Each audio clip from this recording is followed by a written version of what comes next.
Hey, good evening, USA, Canada, worldwide, Long Island, aka Strong Island, plus the five spots of Brooklyn, Bronx, Manhattan, Staten Island, and Queens. I'm your man, G Money Stacks, aka the Gregonator, YouTuber, creator, host with the most, unstoppable independent podcaster, and rookie podcaster of Queens, New York. And you're rocking with the 164th episode of Off the Meat Rack Chainz New York podcast. That's right, 164. We got a great, awesome show for you today with some interesting, fun topics and a few serious stories though. And if you are new to the channel, please feel free to grab that subscribe button, tap that noti bell, leave a like and a comment on the YouTube channel page of G Money Stacks 555, where you can see all the New York episodes already uploaded and posted to the YouTube channel page. And we're live and direct from StreamYard on Alongside with YouTube. And alongside with myself is the Instagram live feed. So make sure you turn on your notifications so you can see me in action. And if you have any comments that you want to drop in the comment section on the Instagram live feed and the YouTube and the YouTube page as well. So um if you would like to make a comment, make sure it's full sentences, not just one word, just a full on sentence. That's all you need to do. And if you'd like to make a charitable donation to my Cash App, um feel free to donate whatever amount of money you decide to donate will be appreciated.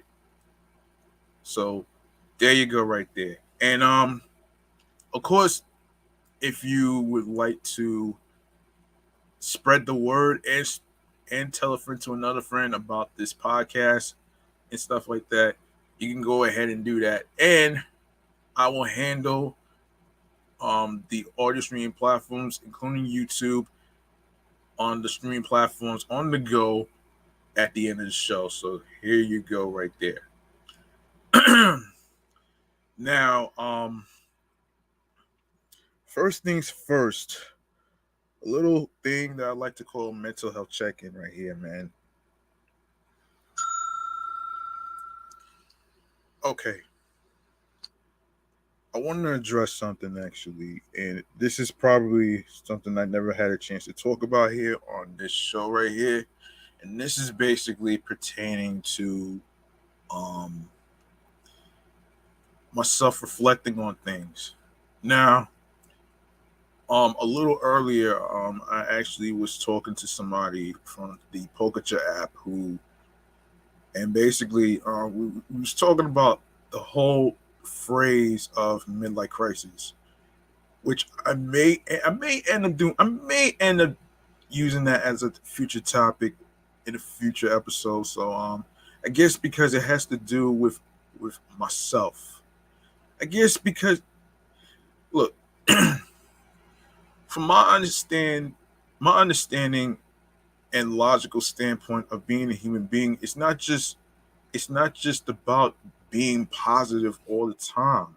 You're gonna have your you're gonna have your highs. You're gonna have your lows. The same thing you have your positives and your negatives, and of course the same way you would have your darkness and the light. And what I'm really trying to say here is this. There are certain days you're not gonna always feel like you're hot all the time. And other times you're going to be cold. And and for me, I think it has to do with having a balance. Like you have to have a balance in stuff. You know what I'm saying? You have to have a balance in stuff. You know what I mean? It's not just being one side out of the other. Now, if you're going through things like whether there's a loss of a loved one, a child, whatever it may be, like it, you know what I'm saying? It may not. I may not have the same experience as anyone else who is a parent or whatever case scenario may be, but I do know a chicken finger or two about empathy, and for the most part, I think mentally I do have my my lows on certain days, whether somebody is being annoying to me, saying insensitive stuff about my weight, or whatever case scenario may be. That's exactly the type of thing that I'm kind of going through right now, though. You know what I'm saying? And I'll just, you know, I'll just say this though, man. I know eventually I am going to come out of this rut known as a slump. You know what I'm saying? You know, what slump and rut have in common has to do with um being in the dark. Like you're going through dark times, you know what I'm saying?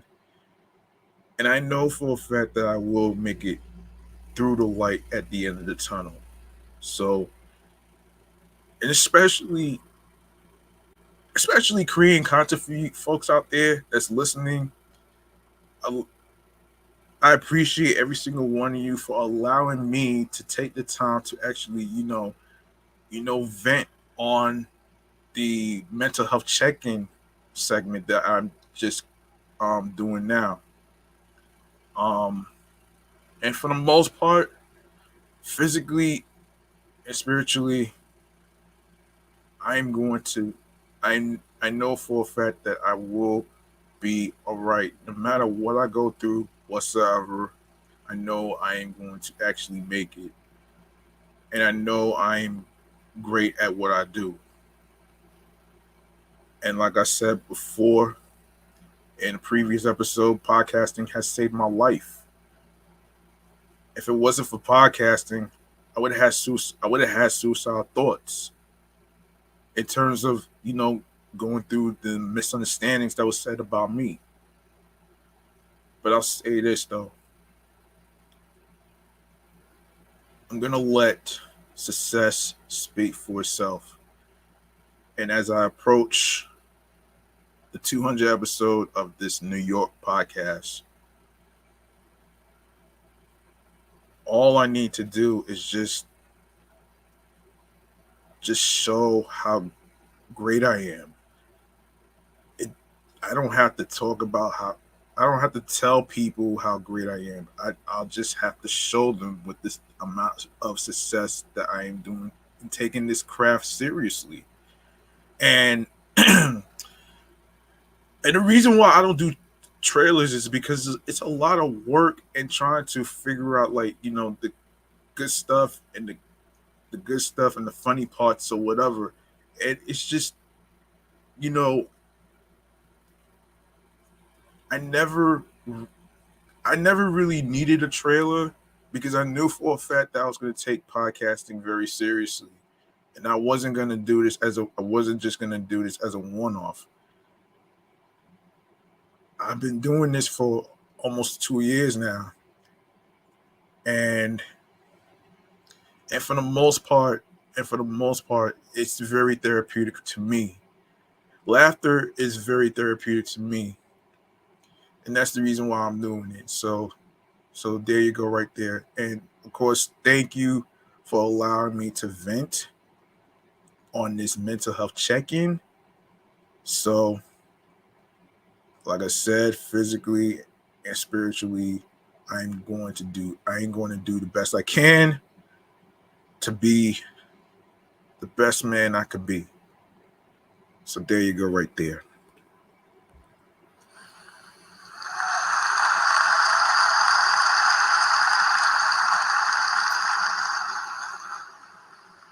This was just a warm up, actually. You know what I'm saying? To actually get into the show and stuff. So there you go.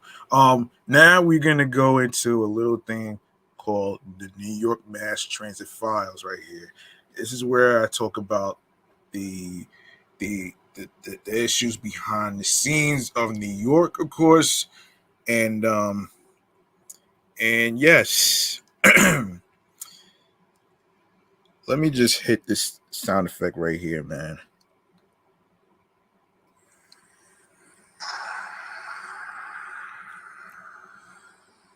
All right. Okay, here we go. Our first transit story news has to do with what's going on with a recent story in regards to Kathy Hochul signing a bill expanding protections from assault for transit workers, which includes bus drivers, actually, if you will. Yes. Um.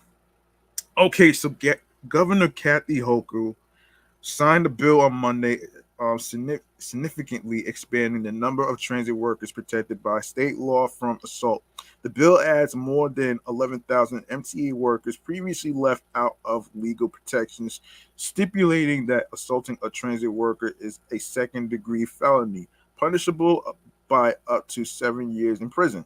The bill also adds those workers to protections against harassment in either verbal form or physical, such as spitting. Those newly protected include maintenance and repair workers, station customers assistants, fare collectors, and commuter railways and supervisors. Statutes previously protected only train or bus operators and conductors, signal persons, station agents, and cleaners. Um, and she says they are easy targets. That means we have to protect them, Hochul said at a bill signing ceremony in Queens Monday. This will also be a deterrent to those who will now think twice about causing harm to these essentials and critical individuals. No one should ever have to fear for their life or safety when they are making sure that we all get where we're going safely, the governor continued. There were 118 cases of physical assault against transit workers in 2021, up to 23% from last year, before the governor said, and 2,519 cases of harassment, also up from, the previous year.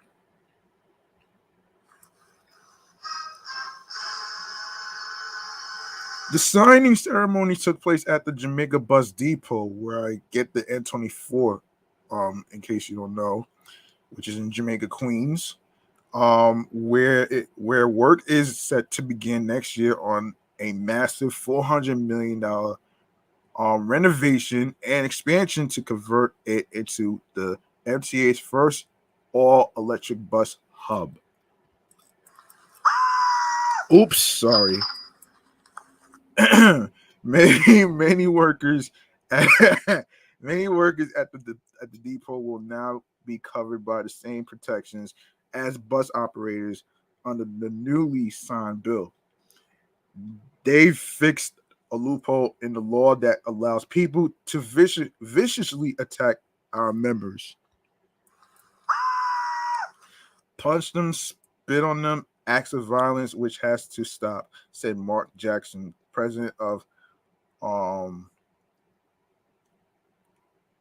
um amal amalgamated transit union local 1056, which represents bus operators, maintainers, and cleaners in Queens. But with this law being in place and this loophole being covered by this governor and this legislature, those things I hope will come to an end. Nobody I know that comes to work wants to be assaulted. These new protections for transit workers come as yet another wrench has been thrown into efforts to keep subways and buses safe after the U.S. Supreme Court last week struck down a century-old state law requiring rigorous standards to carry a concealed firearm. Hochul has called state lawmakers back to Albany for a special session this Thursday to address the ruling, with new laws potentially deeming places like subways and buses sensitive locations where authorities reserve the right to prohibit carrying firearms. In the meantime, though, one of the lawmakers who sponsored the bill, Assemblymember Vivian Cook, um, in whose district the bus depot lies, um, jovially said that her next priority would be a bill ensuring all transit workers were entitled to karate lessons. Well, I'm not sure about that one right there, man. In certain situations, I mean, it all depends on the person. It all depends on the person and their height. You know what I'm saying? I'm not sure it'll help. It'll probably help, but it'll probably help. But you don't want to create a monster by having people take karate lessons.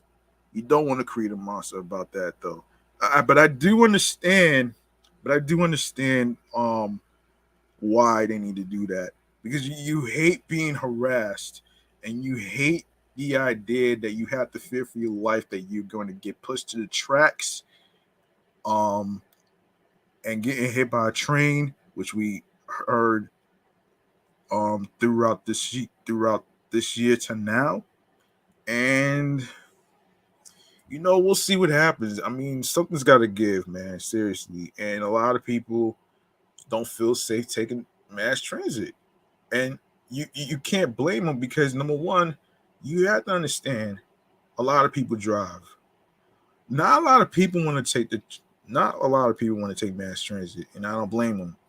And as far as people driving and all them gas prices, well, the gas prices part will be talked about this Saturday and another future episode, um, episode 171, which I will go into deep with the inflation shit. So I'll save that for future episodes. So there you go. I want some people. Hold on. I want some karate lessons in the next bill. Cook said, "That's what I want.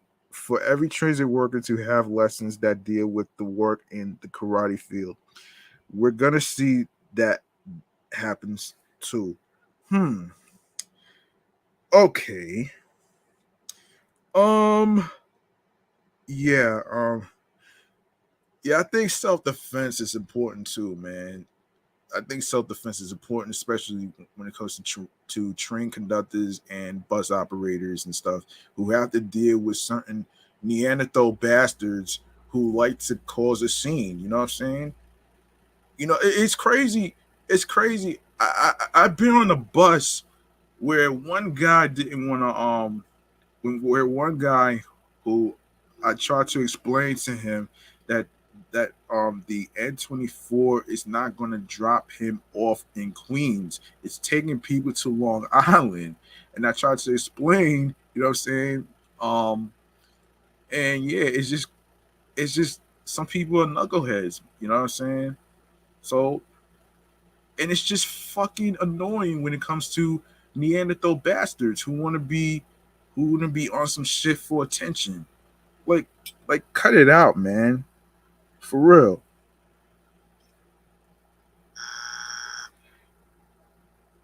Another transit news. What we got here is, of course, Art at Amtrak launched its year-round public art initiative in June 2022. With the goal of bringing visitors of New York Penn Station a compelling visual experience. Amtrak has given a stage to New York and New Jersey artists.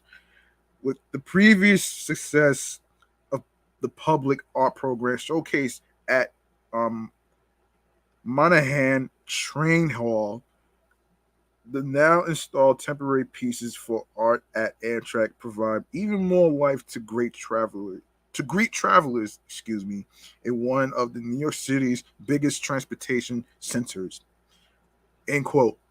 Art at Amtrak continues our commitment to ensuring all rail travelers have a modern, inspiring, safe, and accessible experience and a proper entrance to the cultural capital of the world, said Sharon Tepper, Amtrak Director, Planning and Development for New York Penn Station.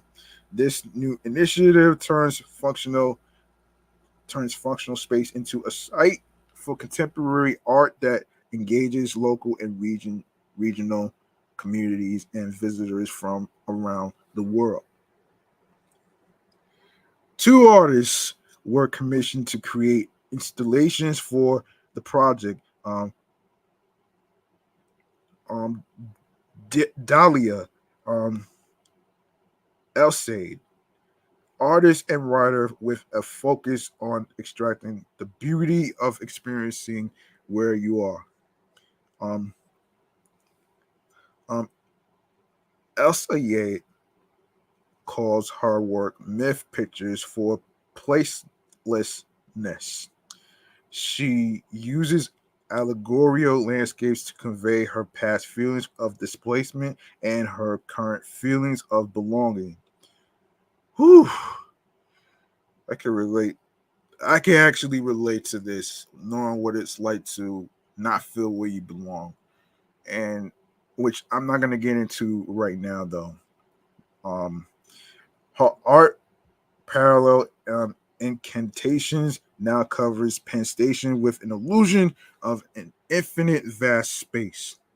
For this project, I wanted to make a visual poem for a waiting area, the space between coming and going, and to create a place within a physical transportation hub for viewers to be transported um sensor sensorial hold on a second sensorially. um all right. Alongside El Sayard is Japanese born Sonia, no, excuse me, Saya Woolfolk, who uses elements of fantasy and science fiction to reimagine the scenery around her. Currently, Woolfolk's work in Penn Station consists of the human figure merging with nature. Before her artwork was installed, Woolfolk stated her installation will be a fantastical, immersive experience people will encounter as they go about their daily routines. It is my hope to offer everyone a moment of respite, beauty, and nature in the middle of the built urban environment. The one overseeing the curating the project is Deborah Simon Art Consulting with producer Common Ground Arts. Simon previously worked as director of public art at the Times Square Alliance, supervising the Midnight Moment series. After working in the industry and seeing the impact art can have on people, Simon was confident in her abilities to create this project. Hang on a minute. Hang on 1 second. All right, here it is. One moment.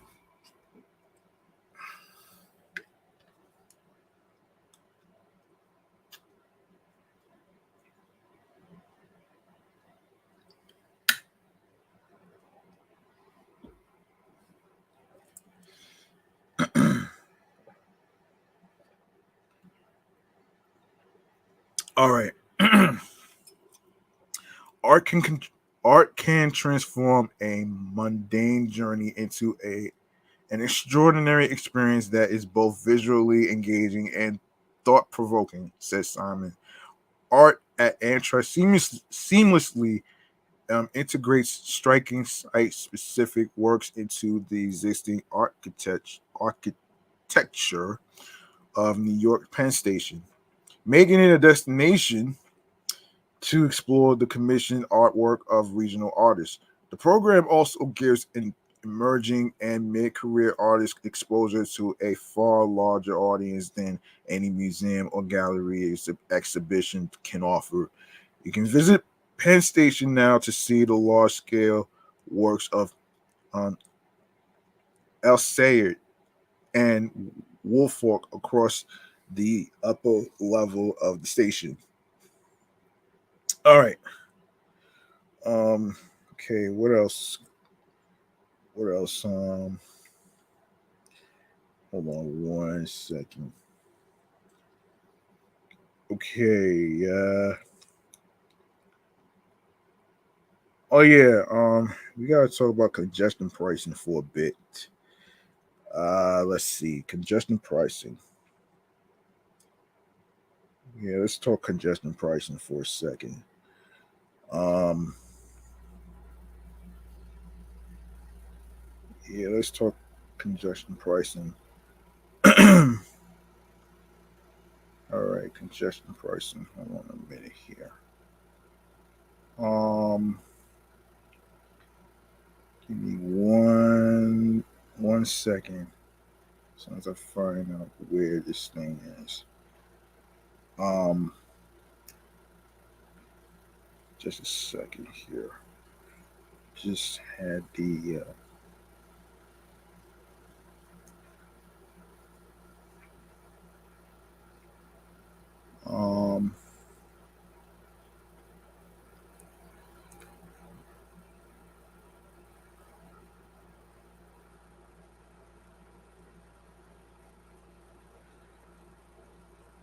all right, okay. We need to talk about the congestion pricing for a sec. If I could find where this is, though. Um,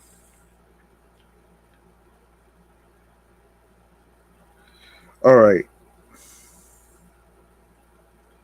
congestion pricing. All right, all right.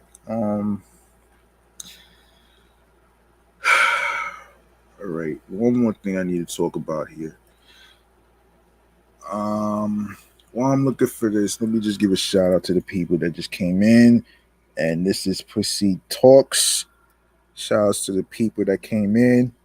Butterfly Ray, the Beauty Bros podcast. Thank you for joining the live stream of the New York podcast show page live stream. Thank you. And like I said, you're more than welcome to actually drop in the comments on what you feel about these topics that's going to be discussed. So, I'm gonna get into. I'm trying to find that story in regards to congestion pricing. Uh, there it is. Here it is. Here it is. Here it is. All right. So, Manhattan Borough President Mark Levine wants motorists in the borough's central business district to pay a lower toll during off-peak hours under the MTA's congestion pricing program. Levine sent a slate of recommendations to MTA Chair and CEO Chief General Lieber Wednesday for the charge that is set to launch in 2024, which is in 2 years. 2 long ass years. The Manhattan Beep's proposals include slapping higher charges on motorists going in and out of the congestion zone during rush hours. He told reporters during a press conference at 60th Street and 5th Avenue against a backdrop of honking midtown traffic. That's ridiculous, man. So, in quote, that doesn't mean you are going to be charged twice for that trip, Levine said, but we are calling for a variable pricing system that accounts for people who are entering off or on peak and also accounts for when they exit. We call that two-way charging. Yeah, that's highway robbery, folks. I know that.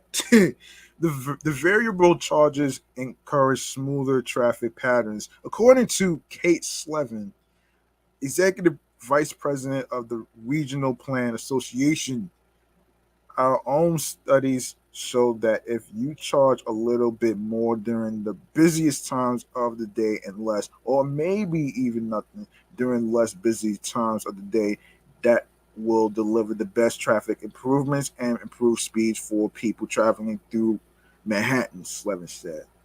I don't know if that's just gonna work, man. Yeah, that's just probably gonna fucking backfire. So, the politician said the transportation authority should put higher tolls on people in bigger vehicles, which take up more space and spew out more pollution.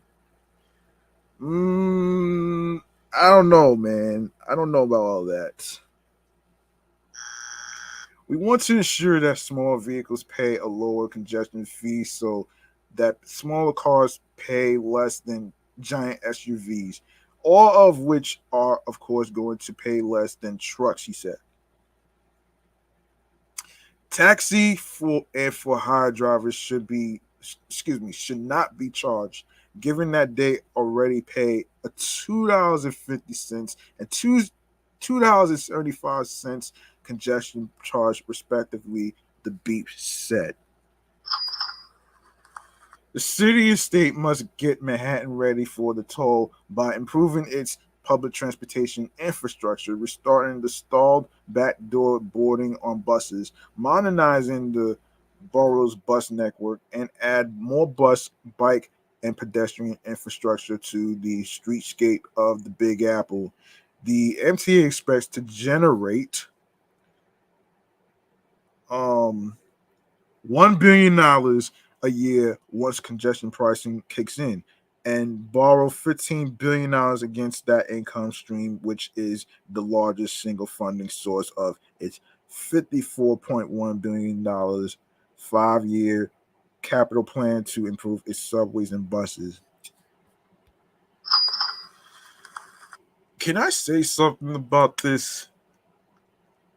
This idea of the MTA, New York City Transit, that's like borrowing money. I get that they have a couple of projects and stuff like that, but then again, they end up being in a fucking rabbit hole, a dark rabbit fucking hole, man. Meaning, folks, that they end up being in fucking debt because the more they fucking borrow, and the harder it is for them to actually, pay back the money that they actually. It's like billions of dollars is a lot of money, man. If you really think about it, compared to millions of dollars, if you really think about that shit, though. Um, I mean, look. To each of his own, man. I really hope that the MCA get this shit together, man. And I hope they don't do New Yorkers dirty by the fare hikes because that'd be so cold and messed up though, man. You know what I'm saying? That'd be so damn cold. It's not even funny. Um, yeah. Anyway, the city and state must get Manhattan ready for the toll by improving its public transportation infrastructure, restarting the stalled backdoor boarding on buses, modernizing the boroughs. Oh yeah, I already read that part. Yeah, I already read that part. I'm sorry. Congestion pricing was passed by state lawmakers in Albany in 2019, but faced numerous delays during the COVID-19 slamdemic and amid a lengthy and opaque federal review process. Governor Kathy Hochul, who controls the MTA, has also not seemed um, in a rush to implement the scheme as she runs for election this year, saying that now is not the right time for the toll in a recent debate for the Democratic primary. The MTA has continued to forcefully advance the congestion pricing initiative set in motion by the state, said MTA's chief spokesperson, John McCarthy, not to be confused with Paul McCarthy, folks. In his, his statement, we welcome the borough president's support for a program that will reduce traffic, bring significant environmental benefits, and provide substantial funding for capital initiatives to benefit mass transit. Yeah, remains to be seen, man. You know what I mean? Remains to be seen. So I'm not even. This is just so fucking crazy to me, man. And speaking of crazy, we got a shooting in Saint Albans, Queens, New York. That's one of the areas I'm familiar with. I used to go to a school over there years ago. The crazy shit with this story is that it, like, out of all areas of Queens, Saint always got to be the main person with the main, excuse me, not the main person, but the main area to end up, shooting people in broad daylight. So this is going to be chatting all the jazz right here, man. So let's do this, man.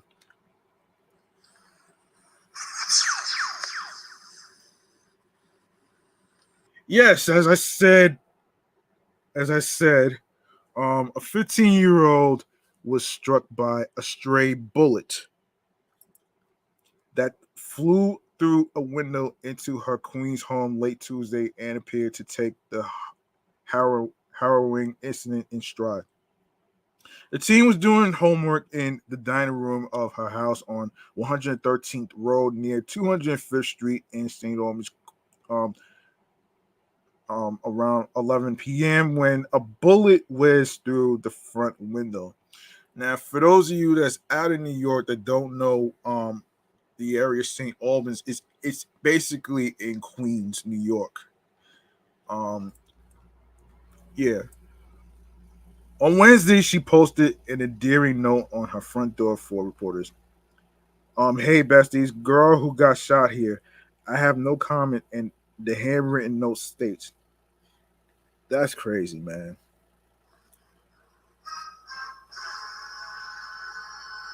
Okay, come back after the regent for a statement, she added, referring to the statewide test that all city students are required to take. The teen was struck once in the right shin, cops said.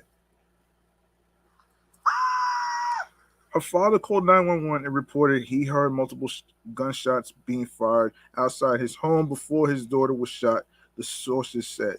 3 bullet holes were discovered on the front door, according to the sources. Once, no, hold on. One of the bullets arched into the doorway, missing the teen, police sources said. The teen was taken to Cohen Children's Medical Center, where she underwent surgery and was discharged later Wednesday, according to family and police. Footage from a neighbor's home surveillance system shows 3 suspects pull out guns and open fire before fleeing toward Francis Lewis Boulevard, sources told the Post. 20, 21, excuse me. Hang on a second. Hold on, man. 21. Hey, why is this even showing up here? Hold on.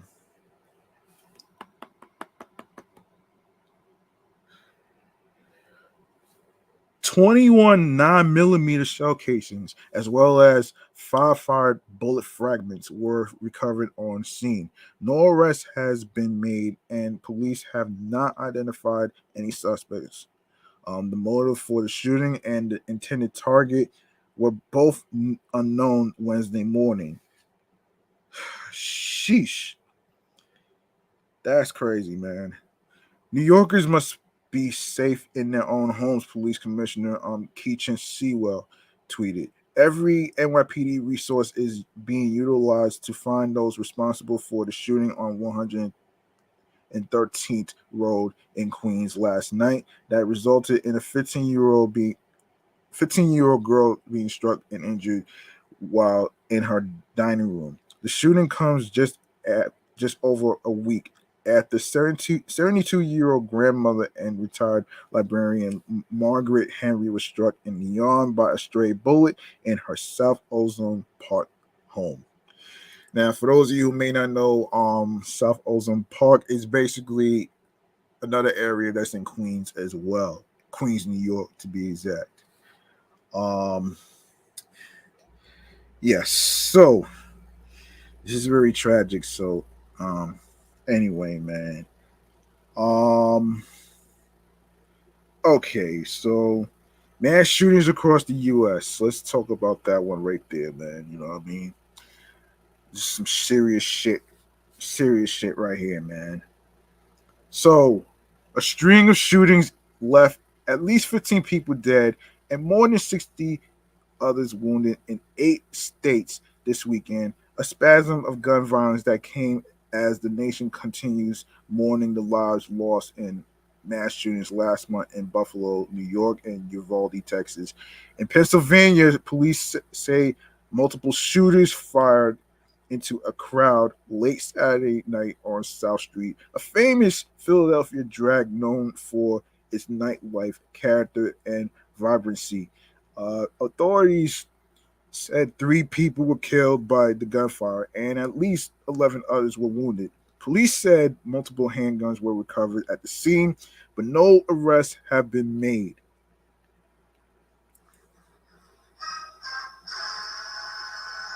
Once again, we see lives lost and people injured in yet another horrendous, brazen, and despicable act of gun violence, Philadelphia Mayor Jim Kenney said in a statement on Sunday.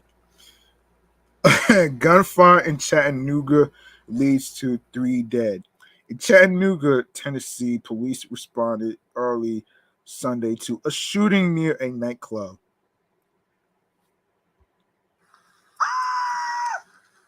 3 people were killed and 14 others were injured, according to police chief Celeste Murphy. 2 people died from gunshot wounds, while a third person died of injuries after being hit by a vehicle, Murphy said. The police chief said multiple people are thought to have opened fire, but no arrests had been made as of Sunday afternoon. Last week, 6 people were wounded in a gunfire exchange, in downtown Chattanooga.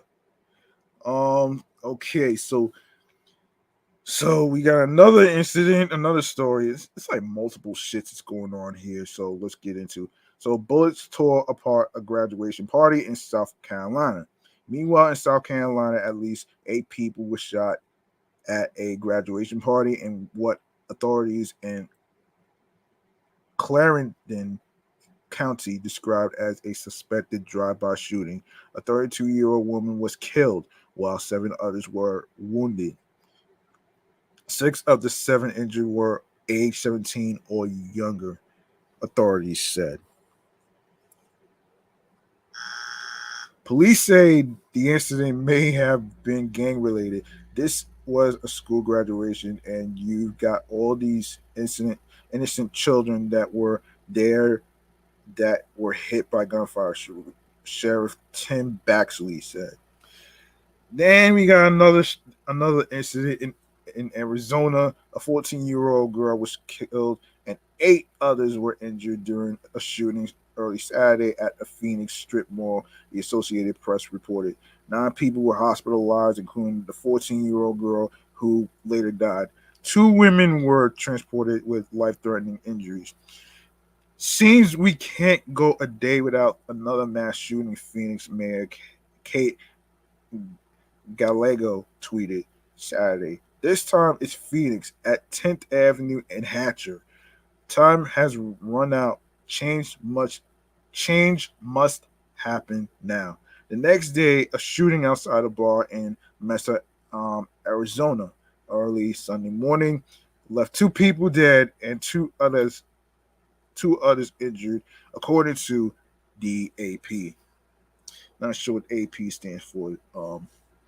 So 156 days, at least 240 mass shootings. So mass shootings also happened in Texas, Georgia, New York, and Michigan over the weekend, according to the Gun Violence Archive, a group that tracks mass shootings. Some 156 days into 2022, the country has now seen at least 246 mass shootings, according to the group's tally. That puts the U.S. on track for one of the deadliest years on record since the archive began tracking gun deaths. The site defines a mass shooting as any incident in which four or more people are killed or injured by a gun. Since May 14th, when a racist attack at a Buffalo, New York supermarket took the lives of 10 people, there have been at least four dozen mass shootings in the U.S., according to the data from the group. That includes the attack on Robb Elementary School in Uvalde, Texas, that left 19 students and 2 teachers dead. Look, man. Look, everybody doesn't have all the answers, man. You know what I'm saying? Everybody don't have all the answers. I don't have all the answers, and I don't really know if I want to actually, you know, man, you know what? I don't want to. Okay, I got one more serious story. One more serious story. Actually, there's two more I forgot to mention in the one of the stories I forgot to mention in the New York mass transit files has to do with another slashing. So I'm gonna get to that next. So bloodshed on the streets of the Big Apple continues Saturday with 2 people shot, one critically in separate incidents in the Bronx, police said. A man in his 20s was shot in the head while riding a motorized scooter on East 156th Street and Melrose Avenue at about 1:30 p.m., police said. Wait a minute, man. I didn't know there was a Melrose Avenue in New York. That's crazy. I thought it was a Melrose because the Melrose that I know is in California, but didn't know there was a Melrose Avenue in New York. Well, that's crazy, man. Now I know. Yeah, 2 gunmen in a gray SUV driving alongside the victim jumped out of the vehicle and opened fire, cops said. The victim was rushed to Lincoln Hospital in critical condition and was fighting for his life, the NYPD said. The alleged gunman sped off in the SUV and there were no immediate arrests.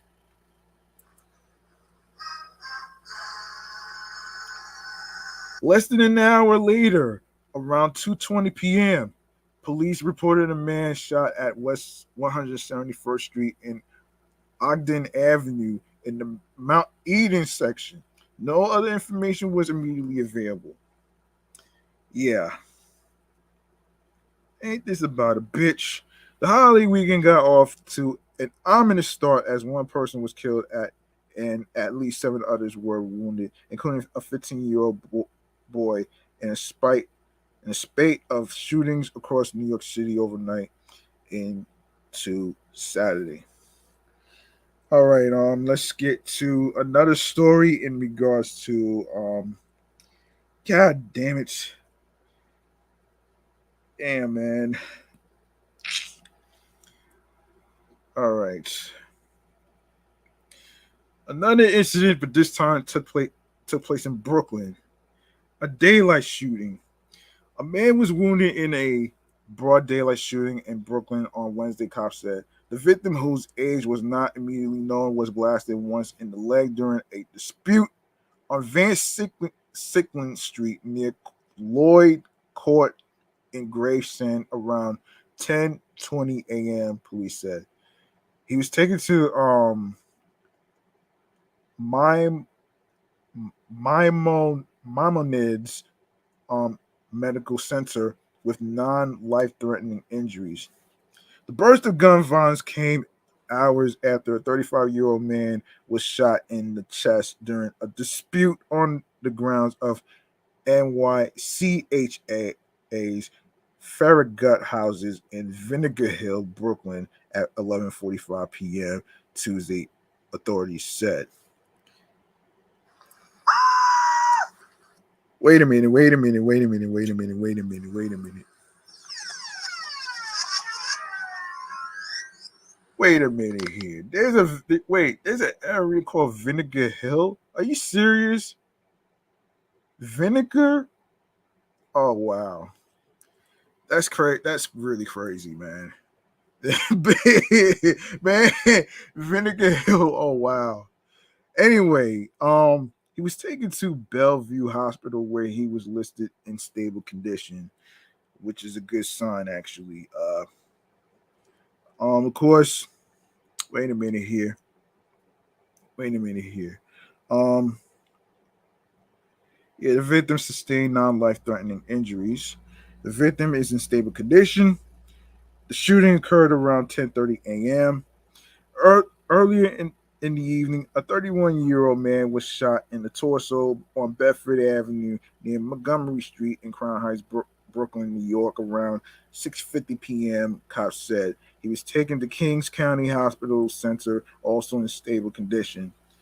Oh gosh. The violence comes after a bloody 4th of July weekend that saw 51 people shot in 36 separate incidents between Friday and Monday. Oh, gosh. Oh, my gosh. Okay, speaking of which, we got another subway slashing, man. Unfortunately, this is some bullshit right here, man. This is some bullshit. Um, a subway slashing in the Bronx that left a man with severe wrists started over loud music, according to a criminal complaint. Turn your turn your music down, you fucking whatever that is. Hold on. I think all right. Turn your music down, you fucking faggot. That's what the that's what that is. Oh wow. Um Okay, run. Okay, Runa Dio Jordan, age 52, allegedly yelled at his 31-year-old victim on a number 2 train near 3rd Avenue and 149th Street around 1 a.m. Wednesday, the document says. The victim responded, "What did you say to me?" The complaint states. That's when Jordan allegedly pulled his knife and cut the man on his right wrist. The victim was left with severe arteries that have required him to undergo 2 surgeries, and he still has limited use of his wrist, the document states. Ah, boy.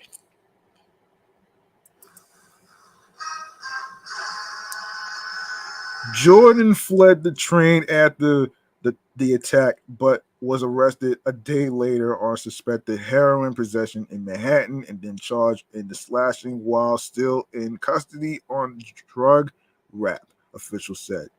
He was hit with a litany of charges in the transit case, including assault, criminal possession of a weapon, and aggravated harassment, court records show. After his arrest, the defendant was shown surveillance of himself and said, "Yeah, that's me. I ride the trains all the time. What of it?" According to the criminal. Hold on. According to the criminal complaint. Oh my gosh. All right. Um, let me see, man. Let me see this shit.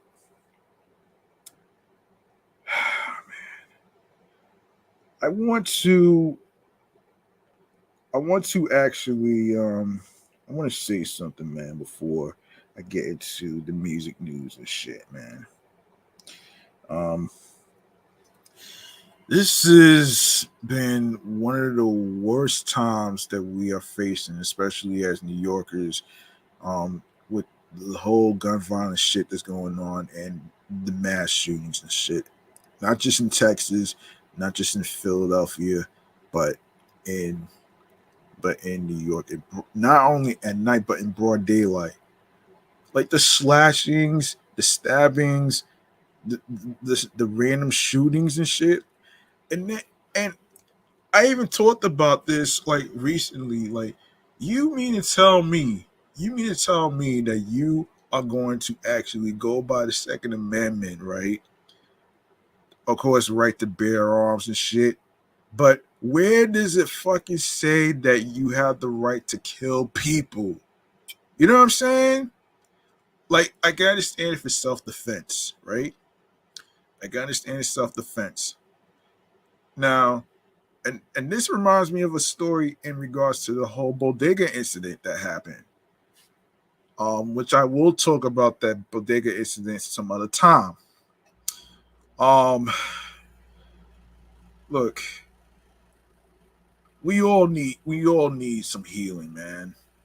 We all need some spiritual healing from all this shit, though, man. This is just so fucking annoying.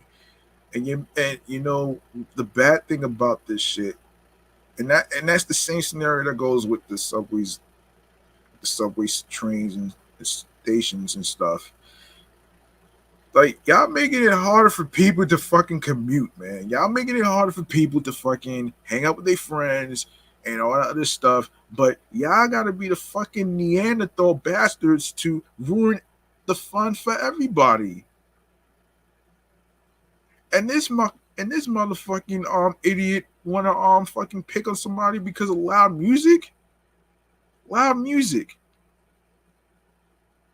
You got more bigger shit going on, and then you wonder why. And then you wonder why a lot of people don't really, you know, have trust in anyone for that matter. That's why I stopped taking the train a long time ago. And it's not just because of the derailments. It's because of all this craziness that's been going on with the crazy shootings in subway stations and trains, and of course the slashings. I mean, nothing's safe anymore in mass transit, man. Unless something changed, man. Something's gotta fucking give, man. Get these fucking guns off the fucking streets. That's all I gotta fucking say, man. Period. Like, that shit makes no fucking sense to me. And I'm basically disappointed right now, man. This is just crazy, man. Just get your shit together, man. I'm done with this right now. I'm done with this shit.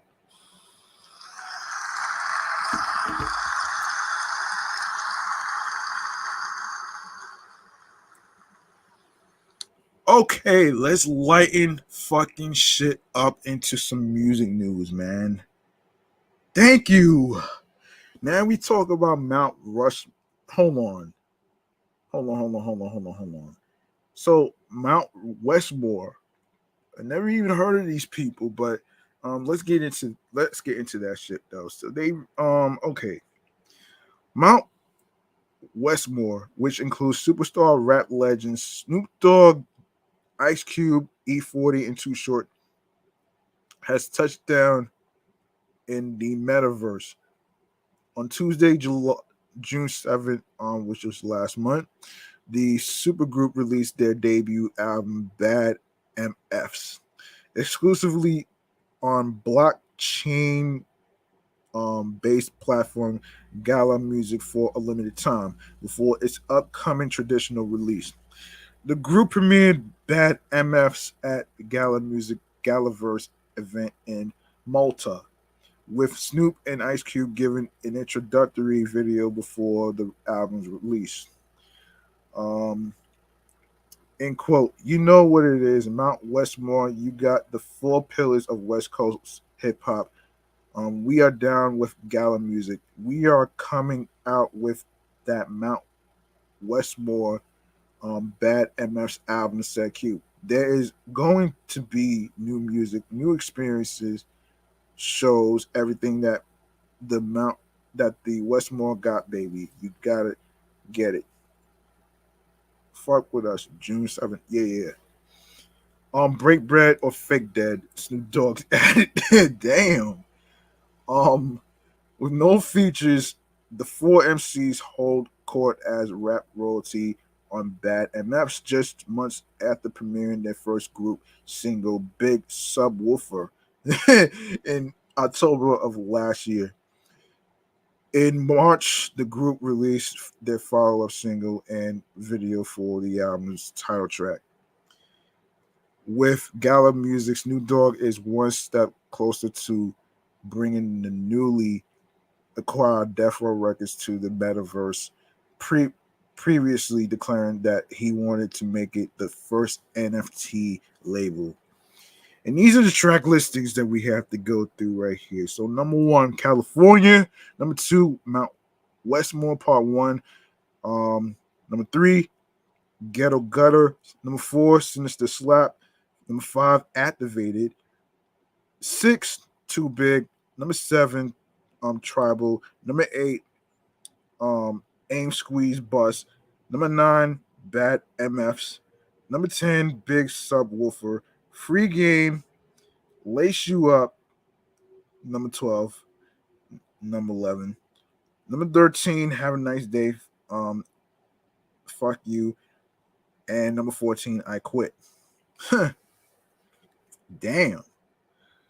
All right. So, let me see. I don't know exactly if they're on streaming platforms at the moment, but you would have to look for it yourself, whether it's Spotify or whatever you get your music. So just check out their project. Speaking of projects, we got French Montana. All right. Okay. So MTV International announced hold on a minute. Announced that 3-time Grammy nominated multi-platinum artist, entrepreneur, and humanitarian French Montana will perform at the Isle of MTV Malta 2022 on July 19th, which is the same day as the MLB All-Star Game, which is going to be on Fox 5. So make sure you check that out. And for those of you that's not in New York, check your local listings for the MLB All-Star Game. All right. So there you go. He will join previously announced headliner Marshmello. Oh shit.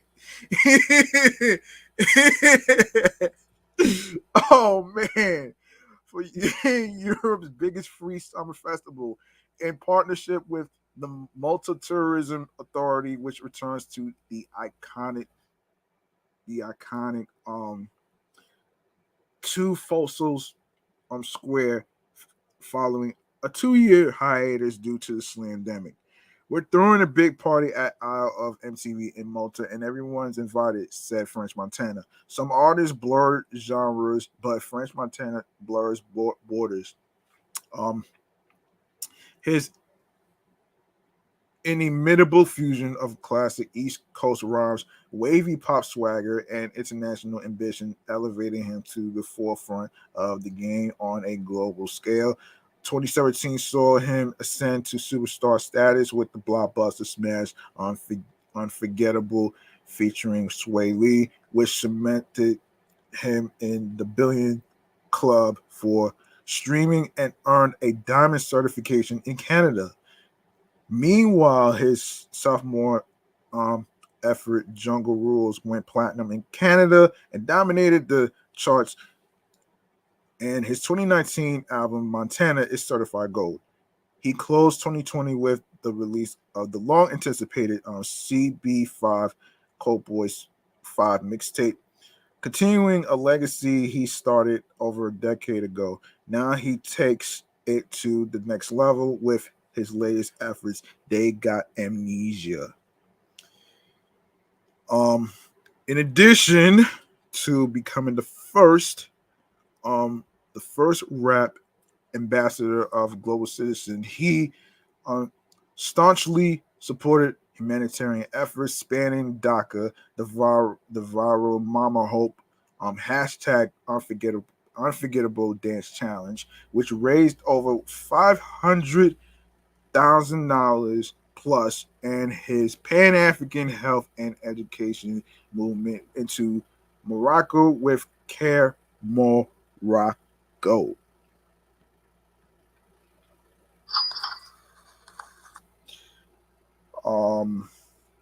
2018 also saw him become a U.S. citizen after immigrating to the South Bronx from Morocco at just 13 years old. The hour of MTV Malta Festival will broadcast on MTV internationally in more than 170 countries across TV, digital, and social, showcasing the festival and Malta to millions of music fans around the world. The festival will be followed by Isle of MTV Malta Music Week, a series of club nights and parties across the hottest venues on the island from July 19th through the 24th. For more information, you can tickets and lineup. Go to the website www.isleofmtv.com. That's www.isleofmtv.com. About Isle of MTV Malta. The Isle of MTV Malta Festival has brought tens of thousands of music fans to the Il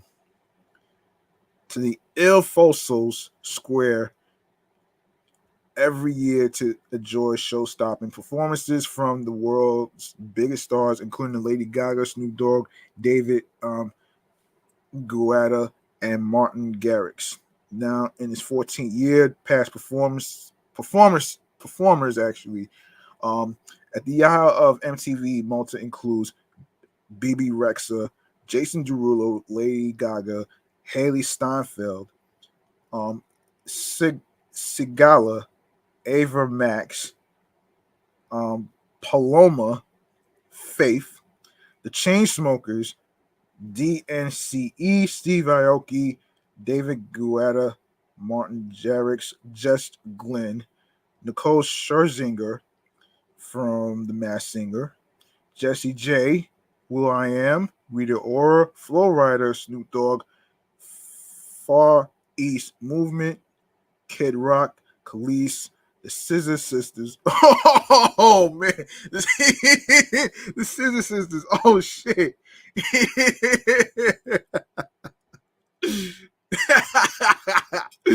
Oh man.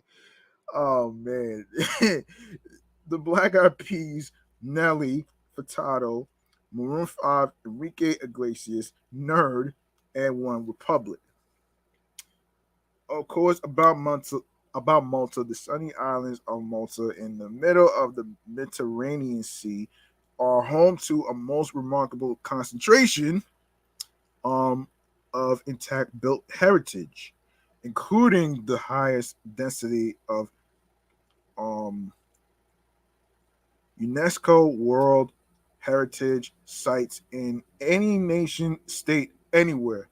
Valletta, built by the proud Knights of St. John, is one of the UNESCO sites and the European Capital of Culture of 2018.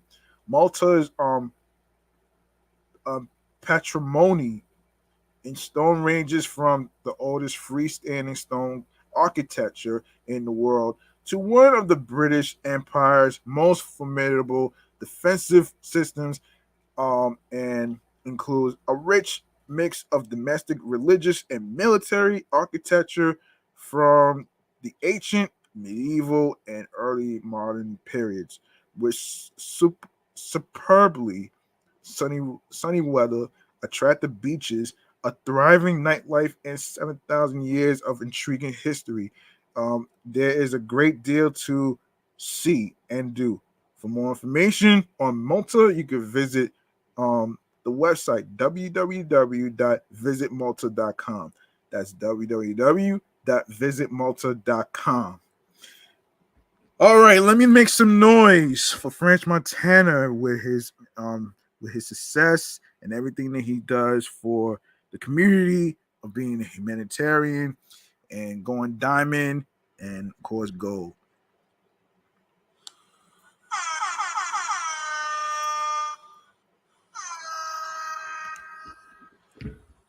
All right, up next. Um Now, in case you've been living under a fucking rock, um there was a recent versus battle between Omarion and Mario, right? Um, so this is according to, hold on. Let me make sure that no surprises comes up. So last night Versus hosted R&B's very own Mario and Mario and a few other surprise guests as they went song for song for the series' latest music battle. Um, so I've watched the majority of Versus battles, but this one was probably the most chaotic in the most hilarious way. Versus may never start on time, but the one thing they will guarantee is a good time. From never being able to look at a watermelon, the watermelon the same way again.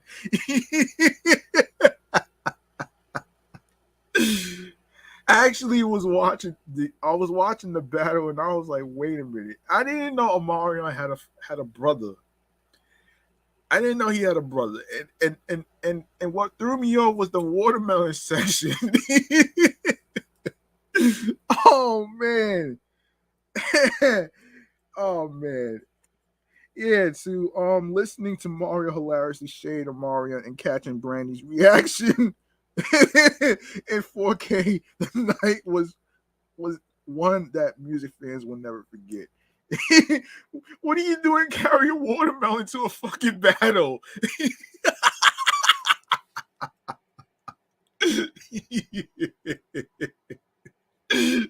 Yo. Oh man. And while the winners of Versus battles have always remained subjective, yesterday's vote seemed pretty unanimous. Of course, Mario, of course. And oh man, mad people chimed in the Twitter sphere. So I'm just gonna read all this shit though. Said this person said on Twitter, said Mario, you ain't got no more hits, and Mario, you should let me love you. Number two, this person says these live vocals hashtag Mario versus Mario. The memes is crazy, man. Number three, oh man, Mario to every guest. No, Mario to every guest Omarion brought on stage tonight. It has a fucking picture of an old man holding the sign saying "Don't do it."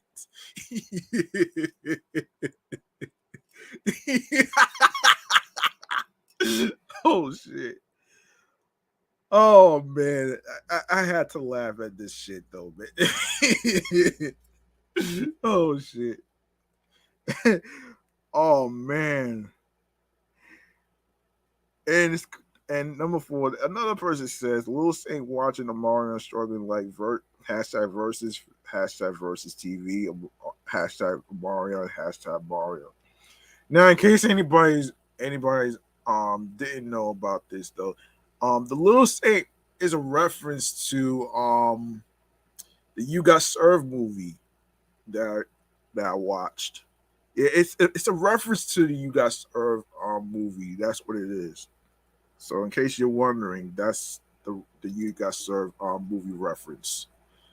Um, Number five, okay, this person also says Mario the whole damn night cutting the music every time and singing a acapella.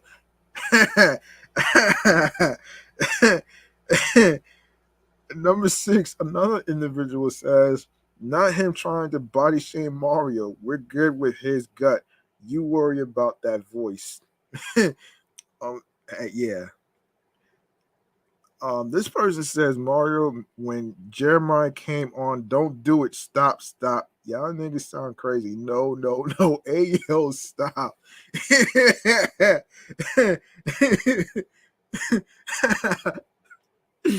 Oh shit.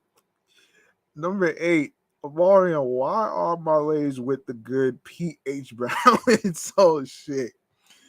Mario, where are my ladies who are focusing on better themselves? The two types of men. Oh shit.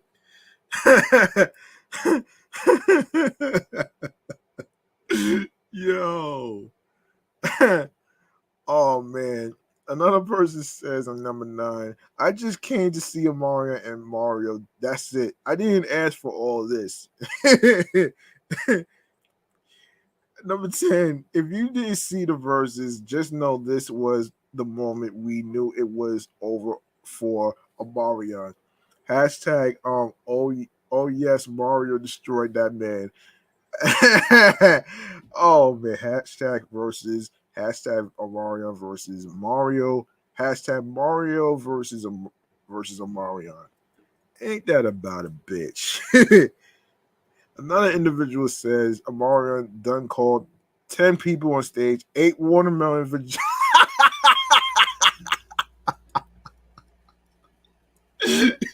Watermelon vagina. Oh man. This is so fucking laughable, folks. Yo. Oh man.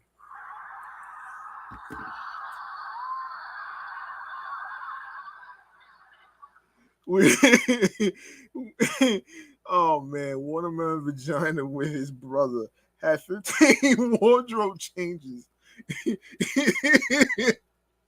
Oh shit. Did a you got served reenactment and still managed to lose this versus? Oh shit. That was cold, man. That was fucking cold, man. That was fucking cold, man. Hey, man. Oh man. Number 12. This person says they are not taking Ray J seriously. Isn't that obvious? Oh man, that's really fucking obvious. Number 13, Mario. Every time he picks up his mic. Number 14, Mario. You wasn't in the Millennium Tour, Mario. You ain't want to be in that raggedy shit. Nah.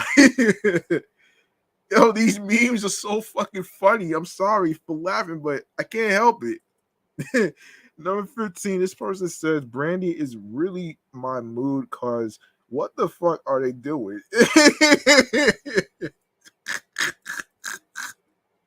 Yo, oh man. Another person said peaches and lean. Oh shit.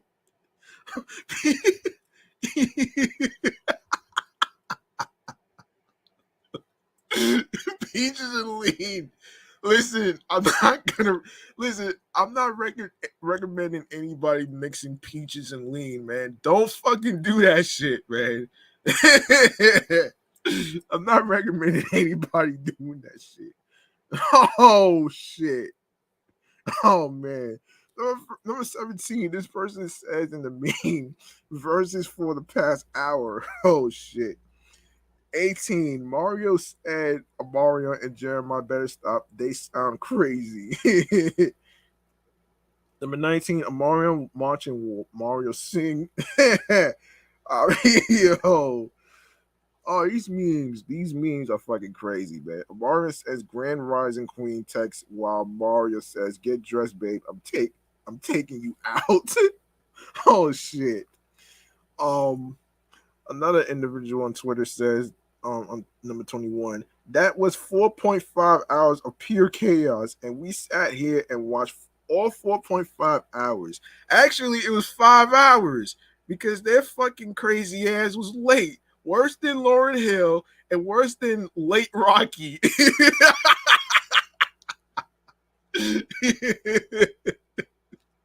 I don't mean to bring up late Rocky, aka ASAP Rocky, but if you're a music artist right now, folks, if if you are scheduled to perform in front of a live audience on stage, your responsibility is to be on fucking time.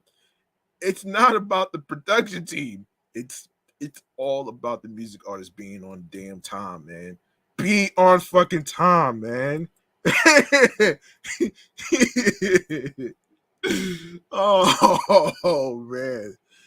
Yo, I'm sorry. I'm sorry for laughing, but I can't help it, man. With these memes. These memes are so funny, man. These memes are so fucking funny to me, man. Anyway, man, number 22. Mario gave this man his flowers and then burned him with them.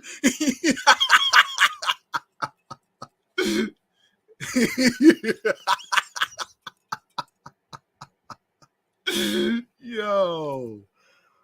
Oh my lord. This is this is so, oh my gosh. Anyway, another person says Mario obviously killed vocally. He's top 2 of the last 20 years. I've been told y'all that. But give that nigga his credit for his records. You mean records? This guy spelled records wrong, man.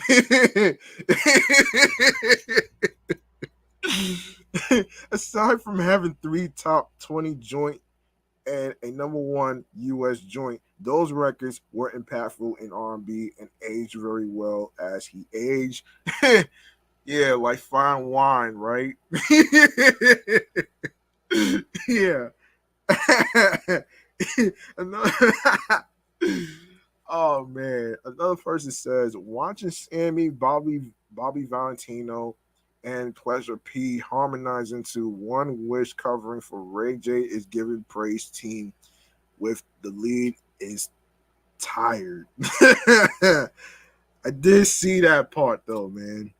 Number 25, when Omarion started eating that watermelon.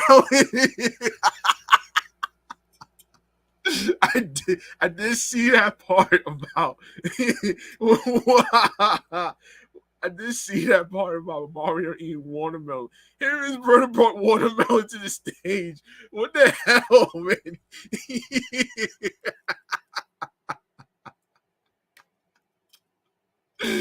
Oh shit. Oh my gosh. Yo, these memes are so fucking hilarious.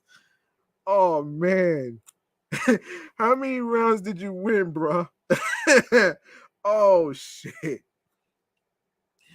Oh man. Another person says in number 27, the hip hop versus GOAT Jadakiss, the R&B versus GOAT Mario. That is it. That is the post. Oh shit. Yeah. Another person says on Twitter, Mario must have left his vocals in the icebox where his heart used to be.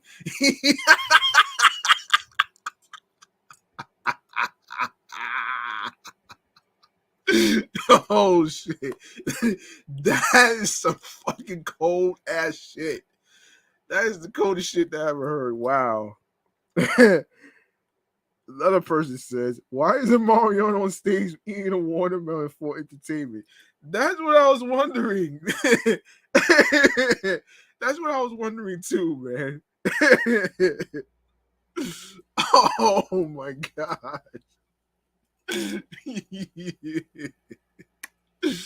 Can't believe him and his brother brought watermelon to the women in the audience.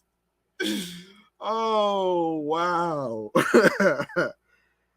Oh man, that's funny right there, man. Okay, another person says 2 former heartthrobs stand singing before me, but only one has been hitting his notes tonight. So who goes home? Good question. Another person says us waking up for work and the hashtag Verzus still ain't over. Folks, it was 5 hours, man. It was fucking 5 hours, man. You know these people from the Verzus never start on time, man. You do know that, right? You do realize that shit, though, right? Oh man. Yo, these memes are so funny, man. These memes are so fucking funny. I can't help but laugh though, man. I actually needed this shit because after the whole fucking shooting 'em up shit, man, I really needed this laugh, man. And like I said before, you do need to have a balance between serious and having a sense of humor on things, man. For the sake of your mental health, man. That's what really matters right here. Um, yeah. Other than that, man, let's get into some fun stuff to do for the weekend, shall we? Now I'm gonna start with California.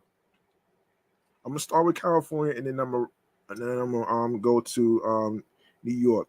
All right, so um okay, let's see. So wait a minute here, man. Hold on a minute. Like I said, let me see this. Like I said, man, for July 15th through July 19th, the Major League Baseball All-Star Game is headed back to Dodger Stadium for the first time in over 4 decades. But this time around, there'll be plenty of activity outside of Chavez Ravine too. Things um things kicked off over the weekend with a baseball themed carnival and yoga on the beach at the Santa Monica Pier, part of the MLB All Star Oceanfront, which from July 15th, which is tomorrow, to the 17th, 11 a.m. to 7 p.m. Then starting Saturday, you'll find the Capital One Play Ballpark July 16th and 17th, 10 a.m. to 8 p.m. July 18th and 19th, 10 a.m. to 6 p.m., which gonna cost you $35. $35 actually. Which brings autographs, trophies, and baseball diamonds to the LA Convention Center. So hold on. Let me see if they got a website on here. So I can get y'all an idea on this thing. Yeah. Of course you can you can go to actually if anybody's playing, you can get make sure you get your tickets for the MLB All Star Week. All right, make sure you do that. And if you can't make it to the Dodger Stadium, you can also watch it on Fox 5.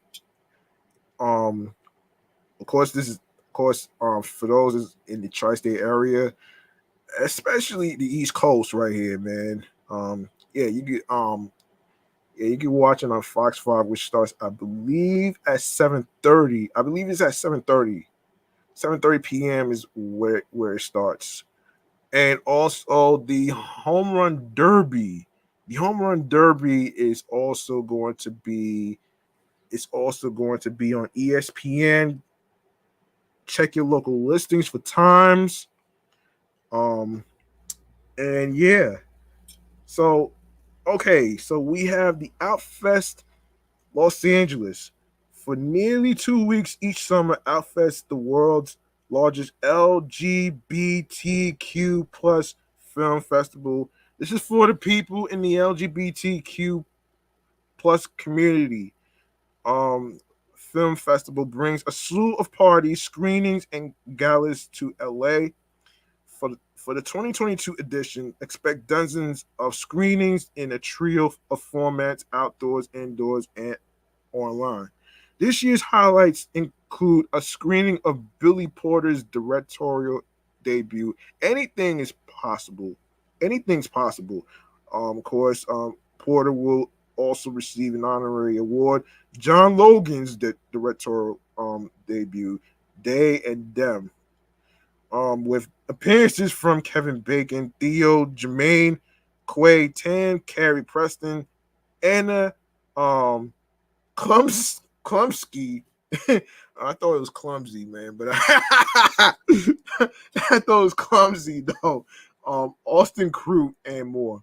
And a 20th anniversary celebration of Todd um, Haynes, Far From Heaven, with appearances from Haynes producer Christine Vacon and star Julianne Moore. Make sure you buy your tickets. Make sure you buy your tickets and stuff. Um, and yeah, make sure you buy your tickets and stuff. And another thing that's going on in July, Christmas in July at Here and Now. What the wow. um if you are pining for sweater weather and peppermint right now, there's no better place in town than Here and Now. From July 12th through the 24th, the Arts District Cocktail Bar is bringing back its beloved holiday pop-up blitzings, including new cocktails like the Put on Your Yarmulke Spritz, made with um many hold on many Schwitz wine, brandy, and prosecco. Um, prosecco. Holiday movie screenings, pet picture with Santa, and more. Note reservations are highly recommended. Of course, make sure you buy your tickets. Hold on a second. Let's see if there's any more information about it. Yeah, you can buy it. Make sure you buy your tickets. Um, and another thing that's going on in July of this month is the big sale for reproductive justice. Of course, obviously, this has to do with the whole Roe versus Wade shit that I didn't really talk about because it was something I couldn't really relate to. So there it is. Support the fight for reproductive justice at these two food sales featuring LA's best activism minded bakers in Culver City, and it's located at 13347 West Washington Boulevard on Sunday, July 17th, and then at the Oinkster in Eagle Rock on July 23rd. All proceeds from the 17th will be donated to the National Network of Abortion Funds, while earnings from the 23rd will be split among Planned Parenthood, Planned C Pills, and the Women's Reproductive Rights Assistance Project. Participants include Alta Adams, Winter Fate Bakes, Mort and Betty's Vegan Deli, and May Microberry.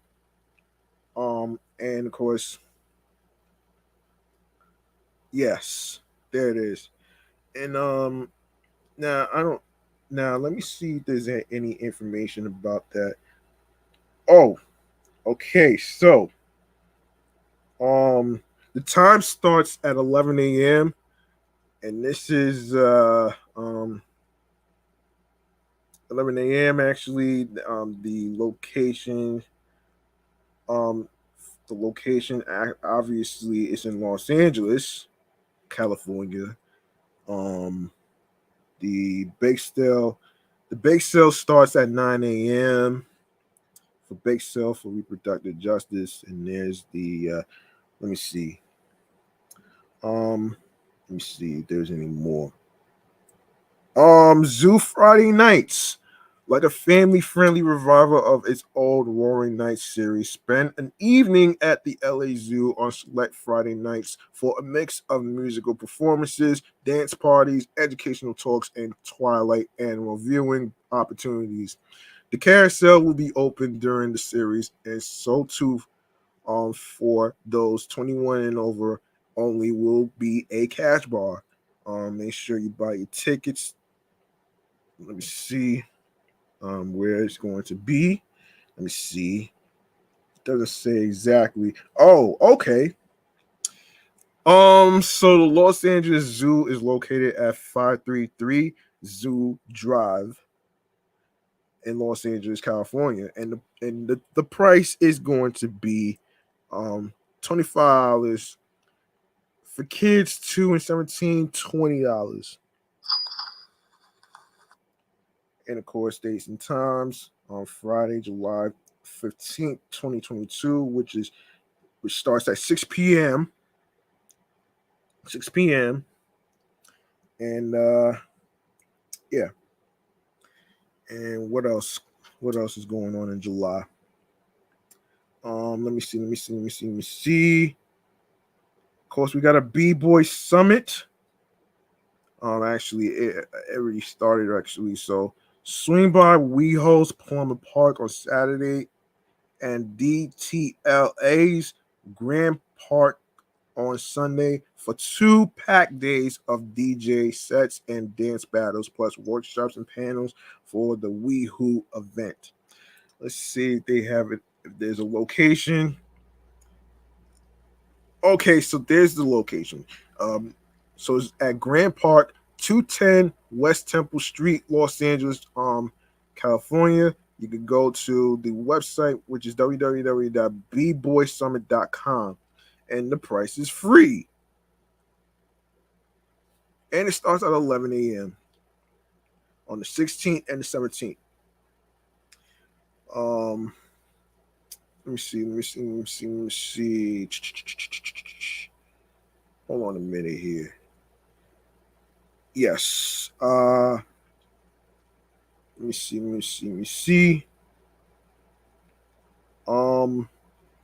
Yeah, here it is, man. Okay.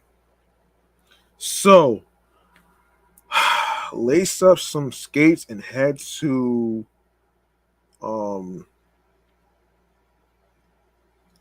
FIGAT 7th. Wait, Fig at 7th. Roller Jam. For Roller Jam. A 1 weekend only pop-up rink set up on the shopping mall's plaza level. That's the leafy upper level courtyard between the shops and the parking garage. The rink will reside next to a dance floor, and both will be bathed in a different decades tune each day, thanks to the Beat Junkies Institute of Sound. Friday is the 80s and 90s, Saturday is disco, and Sunday is the 2000s. In addition, you'll find a craft beer garden from Black owned Crowns and Hops Brewing Company, starting at 4 p.m. each day. Time tickets run on the hour and cost $12, which includes skate rentals, though you can also swing by for free to partake in all of the other activities. Proceeds will be donated to the Social Justice Learning Institute, the Los Angeles LGBT Center, and the Downtown Women's Center. All right. Um and for details, um so Fig at 7th is located at what is it, 735 South Figueroa Street, Los Angeles, California 90017. The price is $12 to skate, and it starts at 12 p.m. on Friday, which is tomorrow, and 10 a.m. on Saturday, July 16th, and Sunday, July 17th, 2022, 10 a.m. Actually, 10 a.m. and what you call it? Yeah. Yes. Yeah. Yeah. On Friday, 12 p.m. Saturday and Sunday, 10 a.m. So yeah, there you go, right there. There you go. All right. So now, what you want to do, I'm gonna give the people in California who's living in California right now, that's listening right now. You can go to the website, which is www.timeout.com/Los Angeles. Things to do in LA this weekend. So there you go, right there, man. There you go, right there. Um, There's another one. Let me see. I think that's about it though. Yeah, I think that's about it. Now we go to New York right here, man. Um yes. Um Now I meant to do this story actually, so let me just go through this right here. Um there's nothing better than cracking open a can of Pepsi on a hot New York City summer day. What better to pair a refreshing drink with than a series of giveaways? This summer, Pepsi is celebrating the best of the city with a series of giveaways that will go on through the season. The New York-based brand is giving um, NYC locals the chance to win a variety of amazing experiences that you can only get here. From concerts in Madison Square Garden to seeing a game at Yankee Stadium, Pepsi is giving it all away. Um, as a brand local to New York, we want to celebrate what being a New Yorker means in the most authentic way, said Nancy Rooney, PBNA North Division Chief Marketing Officer.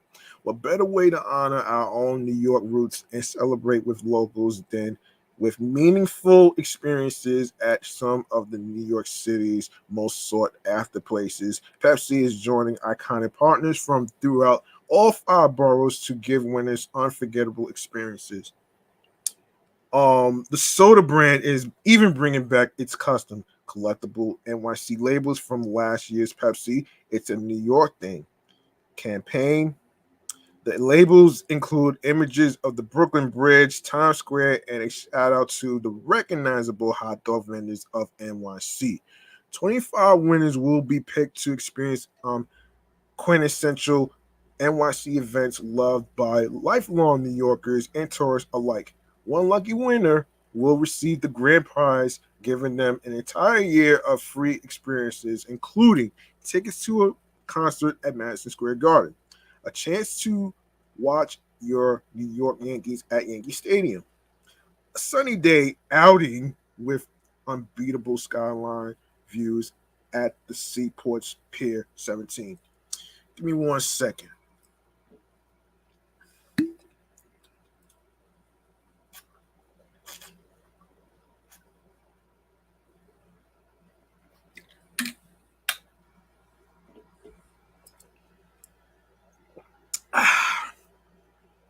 A break from apartment AC with a staycation.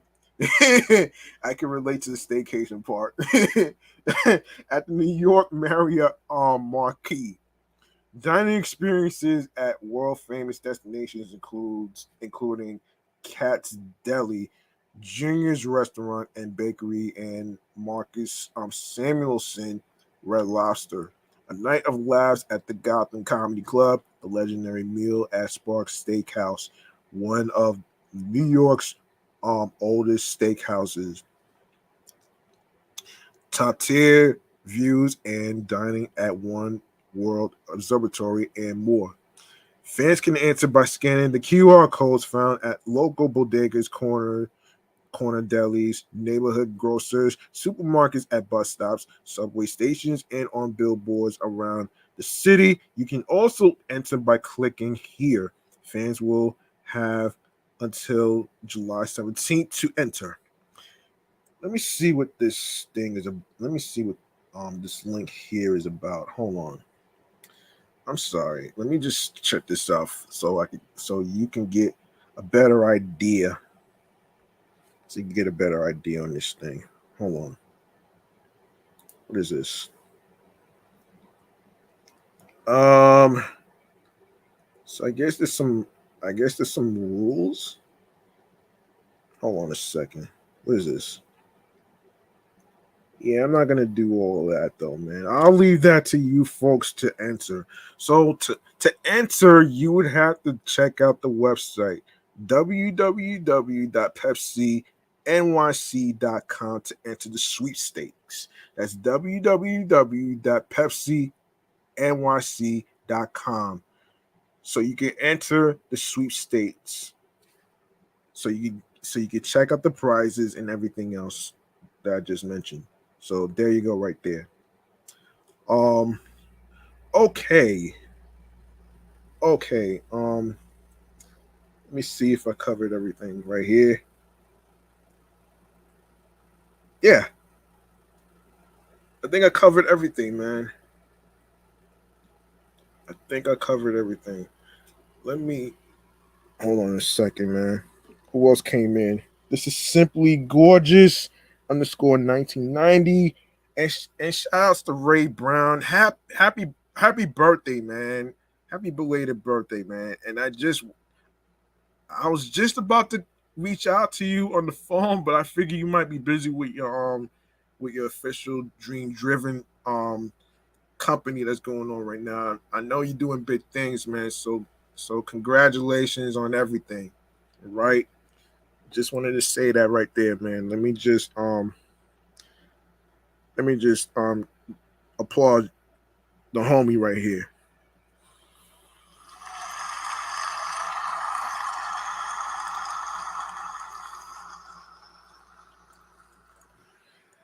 All right, man. Um, all right, man. I think that's gonna do it for me, man. So one more segment I'm about to do right here, man, and that is what you call um the that is what you call stream choices on the go, man. Let's do this. So listen, folks, you like what you heard in today's episode as far as the topics that was discussed today, and all that good stuff right there. All you need to do is show some love by following Off the Meat Rack Chainz New York podcast on Facebook and Instagram. And alongside with my other shows, which is Excellent Fun Vibrant Podcast, the Sports Edition show, and of course, my other show, Meticulous Vibe Juice Podcast on Instagram, as well as myself, G Money Stacks 555 in Queens, New York. Make sure you turn on your notifications so you can be reminded on some updates on when the episodes are going to be dropping. And like I said, Wednesdays, Thursdays, and Mondays, Wednesdays, and Fridays is when the episodes are going to drop. And since I'm recording today, it'll be available on streaming platforms on the go tomorrow. Since I'm going to be here tomorrow, so you know what I'm saying. And and yeah, so um, all right, um let's get to the streaming platforms on the go. So you know what I mean. All right, so if you go to the link in bio, you're gonna see the link that says Linktree/G Money Stacks 555, which is also the same name as the YouTube channel. So what you want to do is click on the link, and then you're gonna see the name of the show, which is on anchor.fm/G Money Stacks. So what you want to do is, if you have any questions for me, any comments, any topic ideas and stuff, and if you would like to be a guest on the show right here, man, please feel free to DM me at gmoneystacks555 in Queens, New York, or you could go to email the show right here, which is gmoneystacks550. Excuse me, off the Meat Rack Chainz New York podcast at gmail.com. That's Off the Meat Rack Chainz New York podcast at gmail.com. That way you can let me know what day you are free, and I will send you an invite link so you can join the live stream right here on this platform right here of this New York podcast right here. All right, so let's get to the streaming platforms on the go where you can listen to the episodes, man. Make sure you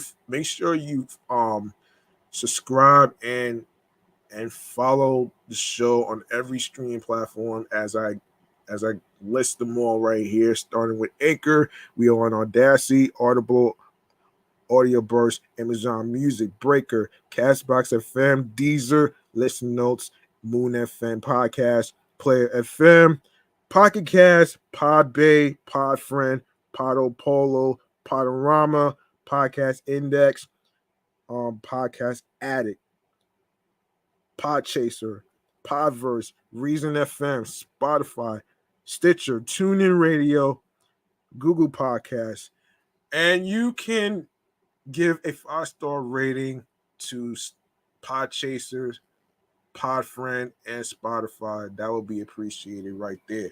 And you can also listen to the New York podcast on Radio Public.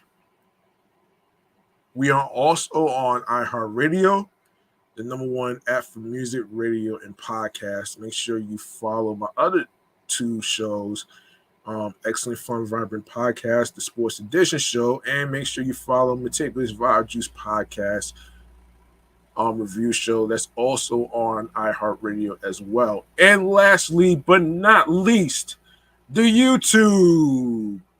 Make sure you grab that subscribe button on the YouTube channel page, G Money Stacks 555, where you see all the episodes of the New York podcast that's already uploaded and posted to the YouTube channel page. Make sure you also tap that noti bell so you can be reminded when the show goes in the air via live stream and the time that it's going to start recording. And leave a like and a comment along with the episodes, and share the episodes, share the videos, download these episodes. Make sure you listen, make sure you stream, spread the word, tell a friend to another friend, and also watch these episodes and catch up to some of the episodes. I will be coming up with more episodes to come in the future. So there you go right there. And of course, make sure you share the podcast with your husbands, your wives, your boyfriends, girlfriends, friends, and the people that you're cool with from work. You know what I'm saying? And in today's episode, let me just reflect right here. Despite what's been going on with the crazy shootings and shit like that, we all need some healing, some spiritual healing. We all need closure and stuff, you know what I'm saying? And I know a chick a finger or two about empathy, man. You know what I mean? Try to be there for some people that's actually going through something. See how they're doing mentally, physically, and spiritually. And do what makes you happy mentally, physically, and spiritually. Even though your parents don't support you on your career journey, it don't matter. It's not about them. It's about you. You know what I'm saying? And for the most part, the grind does not stop. Remember that. Hard work pays off. There is no shortcuts. You know what I'm saying? And for those of you out there that is interested in creating a podcast, I'm gonna actually tell you some stuff, man. I'm gonna keep it 100 with you. If you want to do this, make sure you are comfortable with how you sound, and of course finding your voice, and making sure that you have your hows, your whats, your whys, your whens, and of course, if you have a unique name that represents you, and if it makes sense, it may not make sense to some people, but not to worry, man. It's all about you and having your confidence behind the microphone. And for the most part, you will let the success speak for itself. Because I already made it so far, and 164, episode 164 is already in the can, in the fucking can right now, man. And you know, you you want to, make sure that you find something that clicks to you and that's therapeutic to cheer you up from all the dark days you had, because you remember there's always light at the end of the tunnel. You have, and also you want to, when you're creating content on your podcast episodes, you also want to make sure you find something. You also want to find a way to get into your zone. You know what I'm saying? As a creative and as a podcaster myself, I had to take some life lessons from TV shows that I've been watching, man. You know what I'm saying? Now you can check out some TV shows that actually will give you some life lessons and stuff like that, man. So I suggest you actually, check out those TV shows out and stuff and see if those life lessons clicks to you. All right. Um, so with that being said, man, that's gonna do it for me, man. G Money Stacks right here is clocking out. Um, I hope you folks out there got a chance to get into learning some things and being able to not only hear some serious stories but also some hilarious funny stories that's going on. So there's going to be more of those in the upcoming episodes whatsoever. So I'm off this shit. Thank you very much for listening and tuning in and rocking with me and allowing me to vent on the mental health check-in segment. I appreciate every single one of you, especially those in in the international areas outside of the states, um, Canada, USA, Long Island, aka Strong Island, and the five boroughs of New York City. So be careful out there. And if you have any plans on any events that's going on and stuff like that for this weekend, like I just mentioned, you can also check out the New York events. Hold on a minute here, man. Hold on 1 minute here, man. Hold on 1 minute. 1 minute here. 1 minute here, man. I did. I didn't forget. Let me just go through that right now, man. Let me just go through that right now. Um. Okay, so I did not mean to forget this one, man. Let me just. Okay. Let me see. Oh shit. That's a good thing. All right, here we go. Here we go.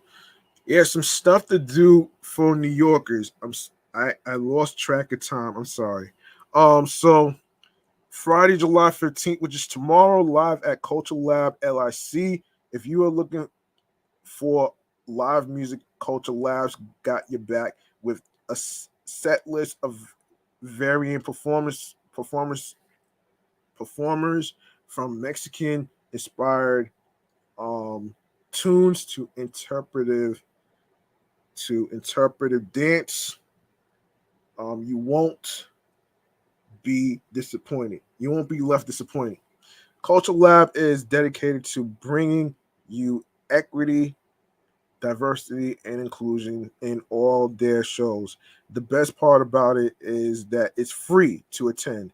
Vendors will be selling food and drink at the event, um, which starts at 7 p.m.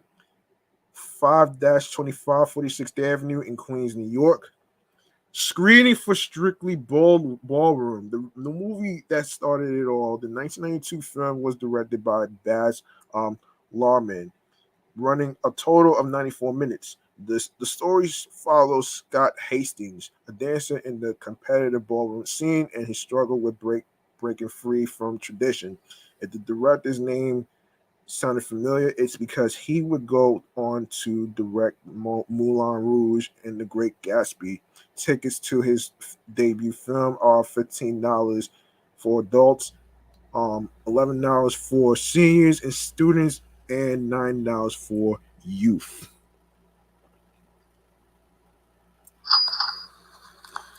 2 2 p.m. is the starting time, and it's at the Museum of the Moving Image, located at 36-01 35th Avenue in Queens, New York. On Saturday, July 16th, 11th annual Bronx Pride Festival and Health Fair. Just just because June is over doesn't mean you have to be any less proud of who you are. Um, Apollonia Cruise is presenting the Bronx's longest running Pride Festival this Saturday. There will be live performances from local drag queens, DJs, and guest speakers from around the U.S. The part about the event is that it's completely free to attend. Um, it starts at 11 a.m. and it's located at 559 Claremont Parkway in the Bronx. Boiler Room, you better be ready to take the heat because Boiler Room is coming back to New York City. Join the best DJs and live performers for a full night of partying and dancing. This year's party will be the biggest NYC Boiler Room to date. You must be 21 and up to enter. Starts It starts at 6 p.m. The tickets start at $74.68. And the location is 140 Stewart Avenue, Brooklyn, New York. And of course, the Queens International Night Market. Hope you are hungry. Sample a variety of different foods from local NYC vendors at the night market. The open air market is family friendly and free to attend. There won't only be food, but also art, live music, cultural performances, and so much more. This market shows off the beauty of Queens, diverse cultures all coming together to show you what's important to them. It starts at 6 p.m. and it's located at Flushing Meadow Corona Park, Queens, New York. And of course, Sunday, July 17th, drag brunch bingo. I want to watch the girls serve while being served amazing barbecue. Juicy Lucy BBQ is hosting a drag brunch bingo this Sunday, hosted by drag artist Donna Rhea. Not diarrhea, folks. Oh shit. There will be performances. No, excuse me. There will be appearances by performers Enigma and Jessica Bad Habit. Damn. Oh man. Included in your ticket will be unlimited mimosas and sangria, BBQ brunch buffet, 5 bingo cards, DJ and drag performances. Don't forget your dollar bills though. Always need to tip your queens. The tickets are $49.95. And it starts at 12:30 p.m. And the location is 809 Father Capodanno Boulevard in Staten Island, New York. And lastly, movies under the stars, Mamma Mia, here we go again. Join bride to be Sophie on her trip to Greece to find out who her father is, starring award-winning actress Meryl Streep and ABBA-inspired musical numbers. Mamma Mia is a feel-good romance movie that'll leave you wanting to explore Greece. It's free to attend, and the movie starts at sunset at 8:30 p.m. and it's located at Athens Square, 30th Street and 30th Avenue in Queens. I suggest if you plan on going to those events, I suggest you look up the directions on how to get there. If you're driving, you could look up the directions, GPS it if you like, And of course, if you're taking a train or a bus, you could also look it up on there on any of the transportation apps on your phone or whatever. You could do that as well. You can even do it on Google Maps or whatever phone model you have. All right. Yeah. So like I said, man, that's gonna do it for me, man. I had to get that out there before I even got off the air. So listen, man. Like I said before, man, the grind doesn't stop. Make sure you do what you love that makes you smile. And make sure that find your voice.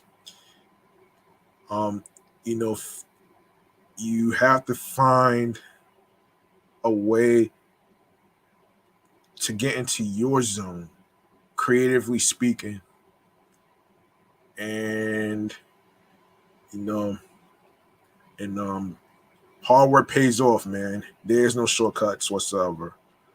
And follow your dreams, your goals and dreams, man, because it's about you, not your parents.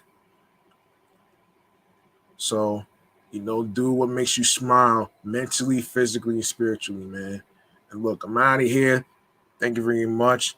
G Money Stacks is clocking out. I'm off this shit. Hope you enjoy um the rest of the week. And of course, if you like to actually look up the events that I just mentioned, you can go to amnewyork.com/things to do, and that includes July 15th to the 17th, which is this weekend.